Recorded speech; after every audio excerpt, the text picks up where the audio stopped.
土团党这个在去年全国大选成为最大黑马的政党，毫无预兆和国盟一起拿下了73个议席，力吞国政乌统，让他崩盘。其中更是囊括了54%的马来票，碾压西蒙国政，狂风扫落叶，险些入主不成。到底土团的胜选是怎么一回事呢？真的是靠抖音吸引马来青年，还是说马来选民另有他想？而其中他的伙伴伊斯兰党真的又是否如华人认知中的那么的可怕呢？今天我们请到了土团党的土青团团长Wan Ahmad Faisal，A.K.A. 袁怀少，来为我们一一解答。Wow! Today we are going to break our bubble. Yes, we're going to interview someone that we are not usually listen to. He's a very special guest. Yes, it's a guest from Bersatu. Let's welcome YB. Wan Ahmad Faisal. Thank you guys.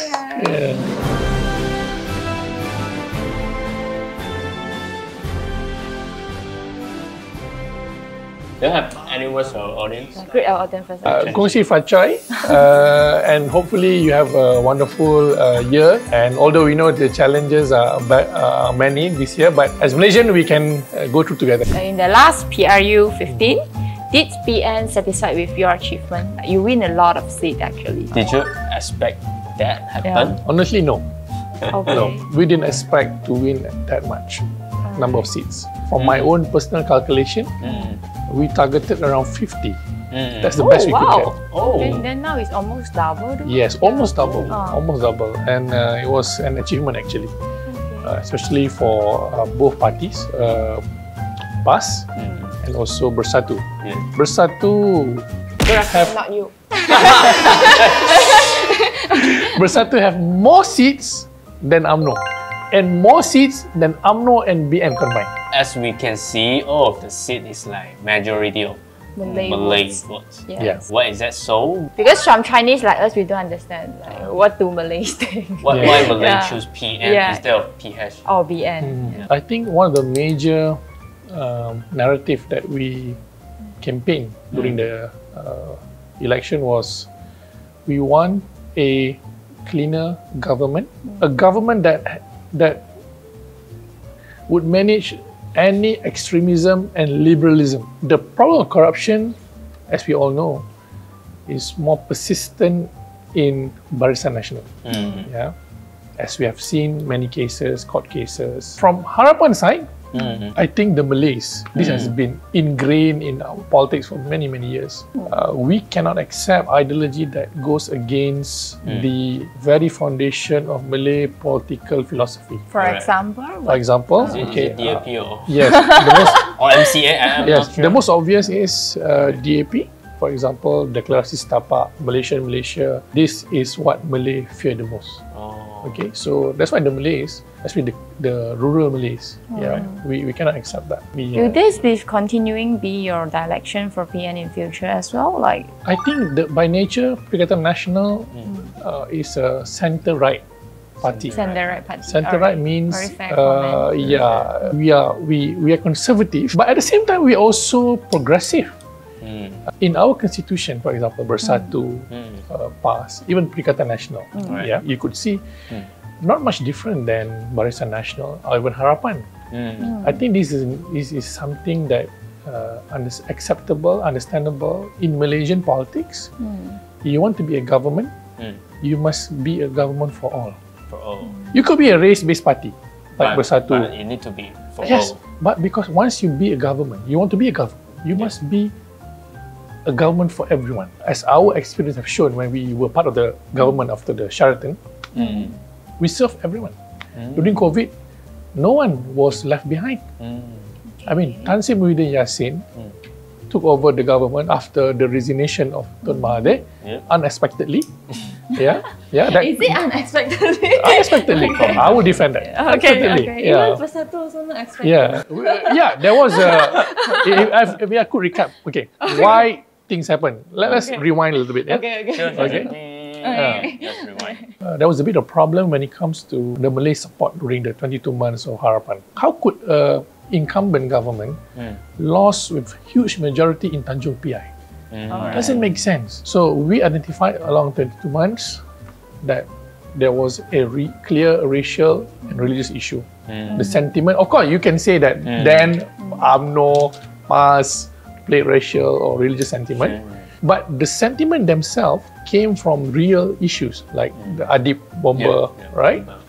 ISET, yes, Jawi, and I'll be frank with you guys. I think even the Chinese community businessmen also acknowledge us. We have problems of Saudara Ling Wan Eng and Tony Pua handling MOF then.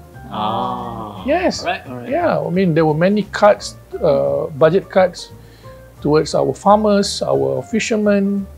So that's why snowball became, at the end of the day, you know, what they call sheraton. And it happened once Tun Mahathir stepped down. If he didn't step down, things would be different. After cabinet meeting, some of Harapan ministers, they converge in Anwar's house to discuss things that wasn't supposed to be discussed. But it's a cabinet matter. It's a private and it's under the law. You cannot, you know, you cannot divulge anything that has been discussed in cabinet to outside cabinet. Yeah. So that caused Tun Mahathir discomfort. It's very hard for him to govern the cabinet because of, you know, some part of the ministers, they are loyal to Anwar more than him. Despite him the prime minister. Push and pull factor. Push from Anwar, pull factor from the Malay majority demography who are not happy with the government. There were many Malay-centric events like Congress Marwah Melayu. These are not meant to scare the non-Malays. No, it's just about to consolidate the Malay support so that the Malays will be more confident with the government. Irrationality or emotion always there in politics. You cannot say everything is rational. Support to politician or party can be irrational sometimes because humans are not rational beings. We have emotions. Emotion doesn't play with logic. Politicians like me or certain parties are good in playing with that. Sad truth. It's very sad truth. Just like Rafizi. Okay. Promise all sort of formulas. 25,000 MyV. Anwar promise that he jadi kerajaan hari ini, esok turun harga minyak. Can he do it? Cannot. So you play with emotion, right? It's not logical, but people still believe. It's unhealthy though. Yeah, you're right. So what happened? Back to the Sheraton, push and pull factor. Push from Anwar's side and pull factor from the Malay side. Tun Mahathir couldn't handle, he resigned. But remember what happened after he resigned? Harapan came back to him saying that, Tun, jangan we appoint you back again. After Anwar failed to get the numbers. But he couldn't get the numbers. That's why Anwar failed. Tun Mahathir failed also. That's when Muhyiddin came to the picture. Now we can see a clearer picture.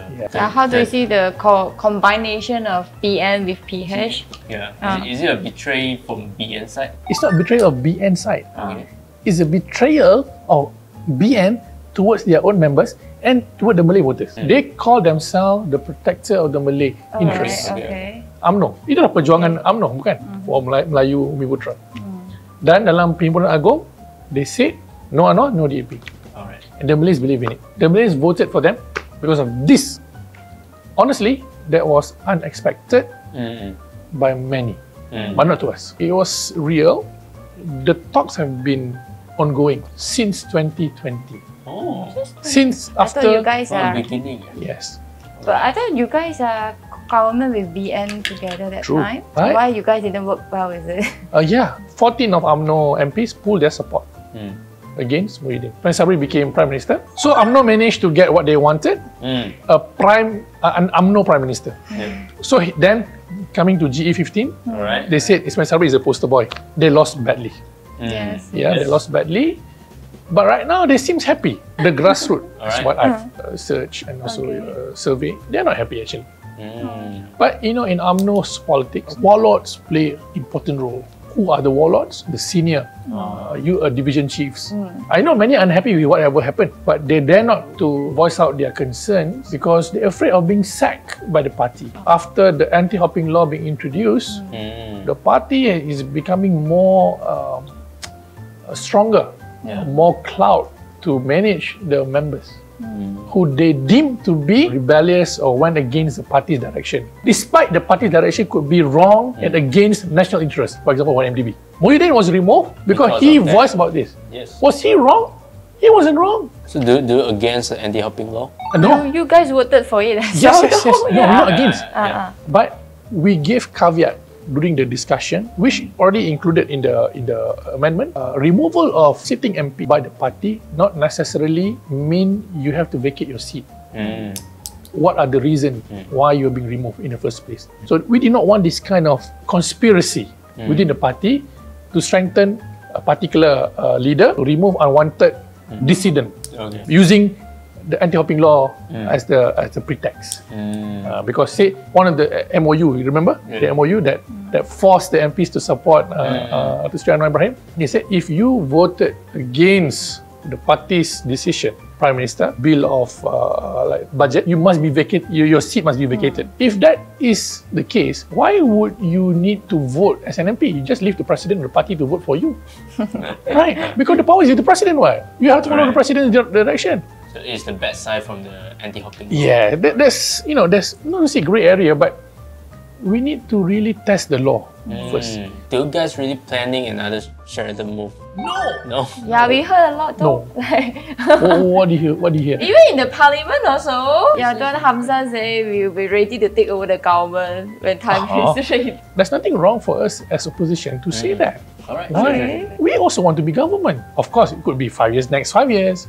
It depends on the configuration of the current government. That's why the reason you shouldn't ask us. You should ask Datuk Sri Isn't Anwar that you Ibrahim. guys should be wanting to like berkhidmat untuk rakyat instead of just become the government. But if everyone think like that, then we wouldn't have a balanced opposition and government. Everyone just planning how to take over government every day. That's why I said there's no Sheraton move. Okay. I mean, there's anti-hopping law in place. Nothing much. You can't change things.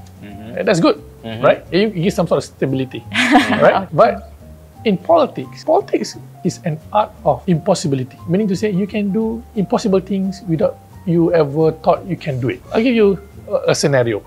If there's a new UMNO president and that new president decided not to work with the current government, wouldn't that cause the government to collapse? Yes. Is it constitutional? Yes. Is it legal? Yes.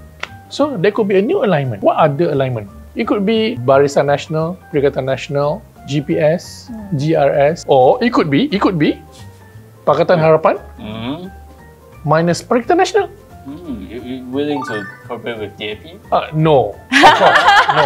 What I'm saying, no. At the moment, no, definitely no. What are the conditions set by PAS or by Perikatan Nasional in general? We're not antagonizing DAP because DAP is Chinese. No, it's not about race. It's about the ideology. Alright. It's ideology. Okay. Really communism. What kind of ideology that Malay society perceiving DAP as? One of the major contestation, I would say, Right. is the Deklarasi Setapak. That declaration would erode Malay rights and positions. For example, why we are against pilihan raya tempatan in urban areas? Because we all know the imbalances of racial demography in the urban area. If we do that, although there's nothing wrong, it is by merit, right? But we are not ready. I might be ready as a person, but can others accept it? I can tell you no, they can't. We have to be frank in our country, in urban areas. Economic disparity can also be identified through racial line. Who has the more wealth in urban area? Malays or Chinese or non-Malays? Yeah. Inequality could trigger serious racial issues if one particular race holds certain political power and also economic interests. Logically or rationally, by merit, no problem. But as I said, politics is not about rationality alone. Yeah? Shouldn't politicians be educating the crowd to be more rational rather than following and obeying to their emotion instead? I agree. We should encourage positive democracy where things be resolved through dialogue, rather than through perception game, But it will have to be through education. It cannot be through political medium. I don't believe in long-term solution through political campaigning. No. Because political campaigning will always be clouded with political interests and judgment. Do you think like the Chinese reject of PN is irrational because as well? of irrational emotion? If I could be frank, yes. Yeah, especially towards PAS. Maybe because I think there are many things that are unclear from both sides actually. PAS, and the Chinese community or Indian community, Christian community towards each other. For example, I'm as an MP from Kelantan. I have Chinese voters who voted for me. All right. And I can tell you, Kelantan Chinese are different breed. They are more blended with Malaysian or Malay culture and tradition without losing their identity as well. They have a vernacular school there. I mean, we don't force them to wear hijab. No, you can. They cannot go cinema. Okay. In Kelantan, yes, but in Terengganu they have. Okay. So you're right. These are the things that I am sure. PAS being the government of the day in Kelantan, in Terengganu, in Kedah, they will slowly improvise. Alright. They're opening up to modern culture. As long as their practices follow or doesn't contradict Islamic injunctions. For example, concert, you can do concert, but the spectators must be separated between men and women. And then maybe certain guidelines must be followed. You have to wear appropriate attire. Of course, you cannot bring Blackpink to Kelantan. Definitely no. But why? Why? Blackpink! Yeah, because this is the thing. I know. I mean, I can understand. I'll respect anyone who loves Blackpink, I also enjoy listening to certain bands. But I know in certain places, certain milieu or culture or tradition, they couldn't accept that kind of music. But how can Blackpink destroy and contrast with your belief and lifestyle? Well, decency, morality in Islam, in other religion, I'm sure they have their own conception of entertainment. Music, culture. For example, we have this Hindu-Buddha tradition, right? One of the major treasures that we inherit from that tradition is wayang kulit. Before Islam came to this part of the world, wayang kulit is laden with Hinduism and religious cosmology. When Islam came, he Islamized the shadow play. So they stripped off the Hinduism element. It became one of the major devices to propagate Islam. So there's nothing wrong for us to accept any culture as long it is not contradicting our moral and ethical belief. Hearing that, why I feel more afraid. It's like you're taking out the core of the culture, then you replace it with, if the movie have the Christian elements, then you need to take out and replace it with Islam. No. I mean, not that way. Most of our movies are produced in the Hollywood, right? Where they refer a lot to Christianity. Alright. They pray in church. Why would we ban that? There's no element of that are sensitive to our culture. But let's talk about what are sensitive to Muslim and Malay culture. LGBT.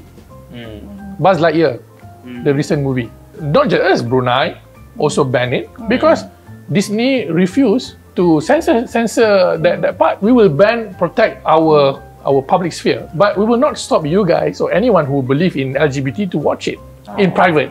It's okay, it's your right, but we have to safeguard. Like, for example, Chinese New Year, it's not a religious event. What's wrong for us to celebrate with the Chinese friends and families? But Christmas is not. It's a religious event. So we can't celebrate Christmas religious event, but you can come to the house for eating turkey, having dinner Can you with say friends. Merry Christmas?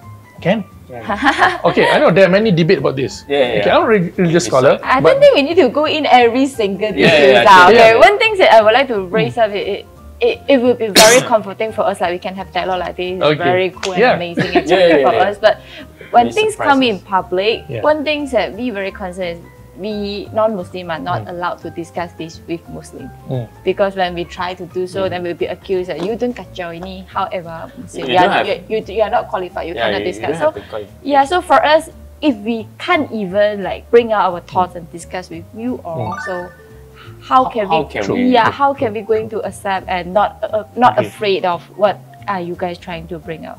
I agree. I mean, you're right. That's the problem when we don't discuss things like this. Misunderstanding will always happen. That affect our everything actually. As you rightly said just now, to discuss this matter, that's really sensitive matters. You must discuss in a proper setting with the right authorities. Say you want to ask about Islam, I'm not the best person to be discussed because I'm not a scholar. You should ask a scholar. But you are a Muslim. I'm a Muslim. I can answer you some basic understanding about Islam. But when it comes to rulings, for example, the best person to ask is called a mufti. Will you guys feel offended if we try to like asking this kind of issue to you guys? Not to me, but to others, perhaps they might be offended because they are not accustomed to having dialogue with non-Muslim, for example, or maybe because they feel that they are incompetent, you know, and ready. No, we didn't say you guys incompetent. I know. I have to be frank because not all Muslims are competent in their knowledge and practices of Islam. So the Chinese lah, you know. I mean, you're right. Everyone has their own weaknesses and strengths. So if you know that those are sensitive to Muslims, don't do it. Sure. Just like us, we don't go to a Chinese house or Chinese New Year, bring a white ang pao. That was stupid for us to do You're that. fine with it if you had a lot of money inside. You can bring whatever you want. Alright. Ang pao.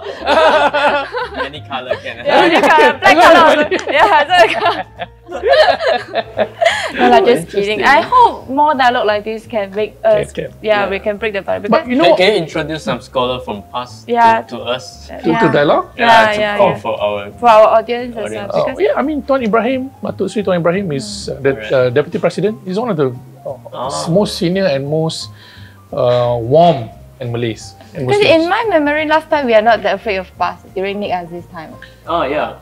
Now it's many of the Chinese say that there's two different PAS from Nick Aziz and from now Adiawang. I'm not a PAS member. It's incorrect for me to represent PAS. Okay. But I say as a Malay Muslim. Sure. Okay? No, I don't think there's two different versions of PAS. PAS is a party governed by constitution and by certain philosophy, which is Islam. During the late Tuan Guru Nick Aziz era, he emphasized one part of PAS struggle, which is PAS for all, where Islam is colorblind to race. I think that's why many non-Malays or non-Muslims like PAS because we like that line. Because but I'll give you a reason why PAS behave like that then. Okay. One of the reason is to show to the voters that PAS is opposite to UMNO. UMNO is a Malay-based party. Alright. PAS is Islam-based party that transcend race. Both are correct actually. Okay. One focuses on race, but through BN is for all. PAS, being an Islamic party, focus on Islam as a religion that can do justice for everyone. That's what Prophet commanded. That's one part of Islam. There's another part of Islam which emphasizes solidarity with the Muslim brothers. This is where Tuan Guru Haji Hadi emphasizes, because he sees the political instability in Malaysia, and the only way to stabilize is by having a strong and stable Malay politics. As he pointed out many times, he is willing to work with anyone, including non-Malays, non-Muslim, who are not extreme. That's why we accepted Gerakan. So because we believe these parties respect social contract. Past experience then with DAP had made them feel allergic. Nightmare. You're right. It was a bad experience. Politics can happen. Let's say Anthony Loke could do different things. It could be different alignment. Do you feel like PAS is a burden for Bersatu to gain the Chinese vote? Or you feel it's alright because they bring you more Malay words and Chinese words is lesser, so it's okay. No, I don't see PAS is a burden. In fact, as you rightly said, PAS is a linchpin. I use the word linchpin for Perikatan Nasional to win Malay Bumiputra votes. But of course, we acknowledge there's a gap, big gap when it comes to garnering non-Malay votes or non-Muslim votes. This is where we really need to work very hard to dispel any negative perceptions towards PAS, towards Bersatu, towards Perikatan Nasional that we are Malay-centric party. No. I know it's going to be tall order. It's not going to be very easy for us to win over majority Chinese vote. Most Chinese feel more comfortable with DAP. Even MCA is struggling to get Chinese vote. That's enough. If I could sincerely give my opinion to our Chinese voters, please don't put all your eggs in one basket. It's unhealthy to Malaysian politics. You must give some votes to us. I'm not asking, I'm begging. Why? Because we don't want any particular party to be divided too much like this. We garner 54% of Malay vote, more than half. Whereas in Pakatan Harapan, they only got 11% Malay vote. You know why, Datuk Sri Anwar Ibrahim? Every week, he opened up his official residence to Muslim scholars. He's wearing baju Melayu songkok. He knows, in order for him to govern the country, he must be accepted by the majority, which is the Malays and Muslim. He's portraying himself as a Malay leader first, not Malaysian leader. I understand what he's doing. Yes. I hope the Chinese and the We also understand. We also understand. You can see it. That shows how unhealthy the politics is, because the Prime Minister has to resort to that, whereas he should be focusing on the more bread and butter issues. You know, only way I think for us to convince the non-Muslim, the non-Malays, is for us to perform our duty as opposition by merit. For Not example, TikTok. not TikTok. Not TikTok. TikTok is perception game. Perception game. Okay. Yeah. For example, this coming parliamentary session, so there will be debate on that. There also debate on the budget. We must prove to the Chinese, Malay, Indian, Sabah Sarawak voters that we have what it takes on policy terms to provide a better solution than Rafizi and his ministers. That will be good. Yes, That will be policy based. Yeah. It's okay if the one discuss about GST, about taxation, ustazah and ustaz in Perikatan Nasional. As long as it makes sense to you guys know, okay, these guys are good. It's something that Right. we wanted to see. If the current government can't deliver, because despite, you know, you like them, go their PH, you close one eye to the incompetency of some of the ministers. Cannot lah. Yeah, sure. Cannot lah. I think Chinese audience will love to see that. Yeah. That's our burden. Yeah. Is it why Hamza become the opposition head of leader? Yeah, why Of not opposition. Tan Sri Muhyiddin? Yeah. If I may answer, yes. He did.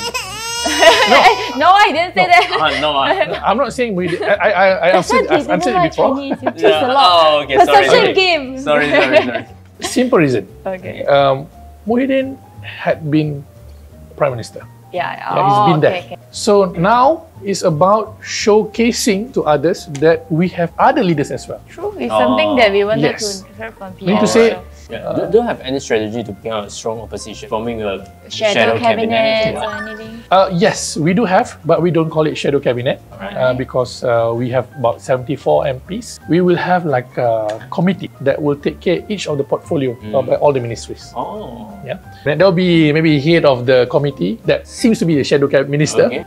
He or she must be competent in the area. For like me, for example, I might be taking few portfolios: foreign affairs, defense, youth and sports, and environment. So I have to study very well all the ministries, all the policies, all the act. I thought you focus on the education system. Also, can.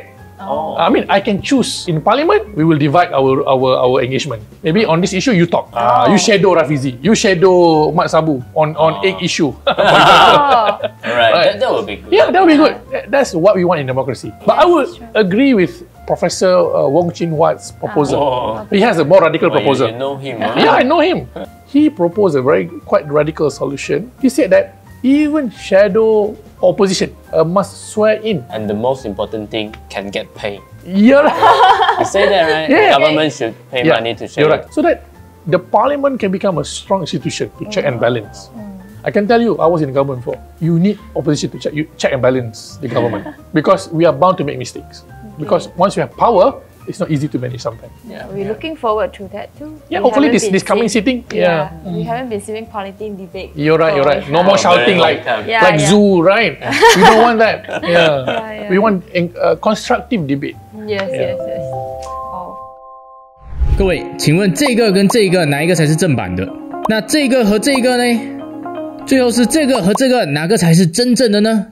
是的，各位，你公司的 logo、brand、tagline、slogan、画面等等等等，其实都是你的商标。如果有人故意做到很像这样子去混淆你的话，甚至是有人更过分，直接讲它才是正版的，强调你的商标的话，那就很麻烦了。你没有办法维权，很有可能还要赔一大笔钱。所以大家一定要尽早去注册你的商标，保护你的知识产权。要给你介绍就是 TIP 知识产权公司。TIP 主要的业务涵盖知识产权的咨询和注册服务，帮你注册你的商标，为你的公司知识产权做更多的 advice。TIP 的创办人呢，也是大马知识产权局的前官员，他们团队里面有非常多专业的律师以及商标代理人，所以交给他们去处理，绝对是不会错的。他们也和中国的华为、vivo、美国的加利福尼亚大学、大马的 Top Glove 等等都有合作，专门处理各项知识产权的相关事务。总之，要早注册，才不会被人家乱用。原价注册一个商标是需要3000令吉的，但是现在 TIP 给我们 BBK 的粉丝优惠，直接折扣500块，2500块就可以注册一个商标了，真的很划算啊！我们公司也是通过它注册的，所以各位赶快点击下面的链接，获得500块的折扣吧。last time last time you say that our education system is not good enough to attract the foreign investment. Yeah. Why is that so? Yeah.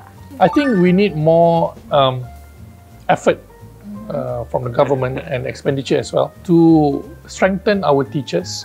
The teachers complain a lot about the burden of clerical work, which strip off their focus in teaching. I think we are far behind compared to our neighbours. Yeah. Because there are many factors creating this problem. Teachers, parents, bureaucracy of the government or ministry. At the end of the day, what matters is our children able to get the best quality education from the government school, not the private school. We have to admit, we are lagging behind in terms of our public system. But who's to be blamed? I believe there's a need to be more, we need to spend more on the education. And that money, every single cent must come down to the intended recipient, the student, the teachers. These are two most important recipient of the budget, right? But how do you do it? I don't have the answer, honestly. Yeah, that's a very big question. Very big question, you're right. It's not easy for anyone. That's why Tun Mahathir, he wanted to be Minister of Education. Yes. Because from my reading, personal reading, as a Prime Minister and as a Minister of Education, he has strong power and mandate to do radical changes. But of course, he was pushed by Harapan leaders. A Prime Minister cannot hold two posts. Yeah. But now Anwar can. No one. This time they didn't put in their, No, they put it in their manifesto. But it's okay. They said, it's extraordinary circumstances. Mahathir just wanted education minister, not MOF, not finance, because he knows to change things you need Prime Minister to do it. But of course, we cannot complain. We have to find solutions because the longer we wait, the longer we'll be left behind by our neighbours. So one of the ways is for me to have more volunteers, like Teach for Malaysia, to bring more professional youngsters to volunteer at least for 6 months or 1 year or during summer break, to be part of the education system so that this is how they're being taught nowadays by the teachers.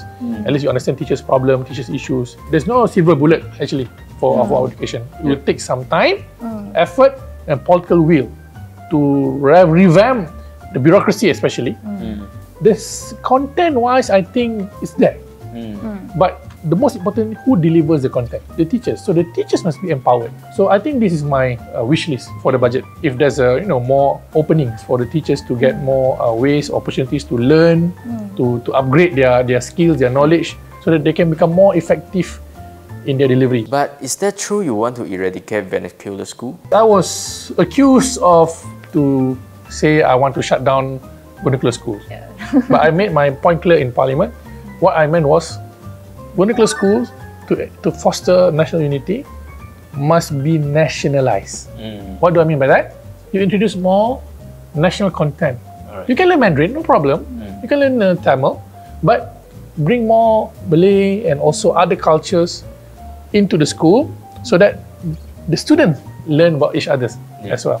Because I know the merit of vernacular schools, you guys teach math and science better. Yeah, the results are better. Yeah, I mean, I've checked. I asked some of my friends who taught in vernacular schools. The emphasis is more on that part. True.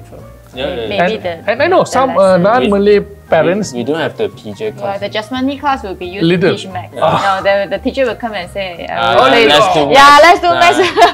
Then we were like wearing the sport t-shirt. Do math.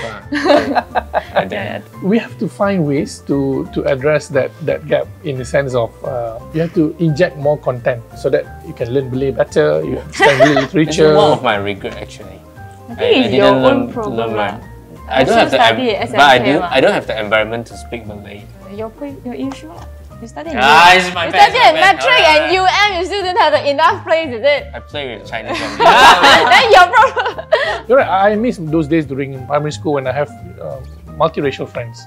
Then I went to boarding school where majority are Malays. But it will take some time. At the end of the day, to develop Malaysia, everyone has to be involved. I think we can take it step by step. First thing, let's start with the quality debate in Parliament first. True. Looking forward to your performance in Parliament. Seriously. All right. So thank you so much. It's very fruitful discussion. Thank you for opening up to us. So we hope our audience learns something. I think if our audience want to write any comments, try to write in English or Malay. So at least we can read. You can see it, right? So thank you so much. Thank you guys. Thank you. Pleasure. Hope to see you guys again. Yes. Definitely we'll be inviting you guys again. Thank you so much. That's all for today. Alright. 贾文的个人专场脱口秀 Confuse 乱水即将来袭，赶快点击以下链接了解吧。